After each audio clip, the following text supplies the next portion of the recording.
All right, if you did not remember that it's Mother's Day this weekend, here is your reminder. We have finance expert Sharod Waite from Moneywise of Bakersfield here with us today. Good morning. Thanks for joining us. Good being here.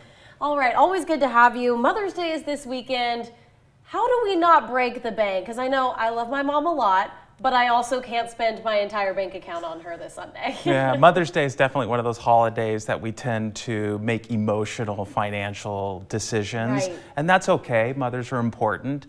A good tip is to set that budget before you shop. So Okay. decide how much you're going to spend so that you don't catch yourself overspending or getting caught up into something that really doesn't matter. It's not the price so much that matters as the meaning. Right.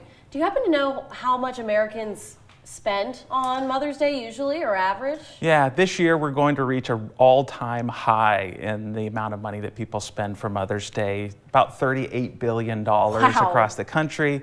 That comes out to about $284 per person or per gift. So what is your recommendation? Are you going to stick with this $284 per person, or I guess it really depends on your financial situation? Yeah, you know, a lot of mothers are saying that they prefer experiences or time, precious time with their loved ones over expensive or luxury gifts.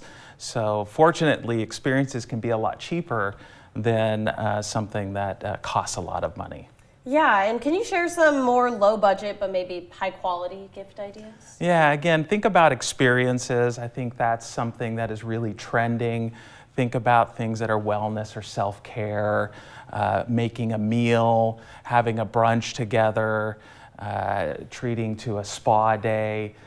These are all things that seem to go over well. I wish my mother was here. I want to go to brunch and a spa day. Well, tell me, how do you know where your budget is? Because a lot of people might think that they have a little bit more to spend or think that they don't have enough to spend. How do you find that budget for yourself? Well, one of the key points there to not overspend is don't put that gift on a credit card. Okay. One day of expressing love is not worth 3 or 4 months of credit card debt. So don't go into debt for these types of gifts. Think of something that's personalized. Even a handwritten note can be more meaningful than something that you purchase at a store. And why do you think the average is going up, $30 billion of Mother's Day spending this year, especially in a time where a lot of people are feeling pretty tight with their budgets? Yeah, it tends to, holidays like Mother's Days and things that have emotional attachment to them, we tend to spend more money despite the fact that inflation is hurting all of us Americans. We tend to want to continue to reward those people that we love, and so it's been a natural trend for years.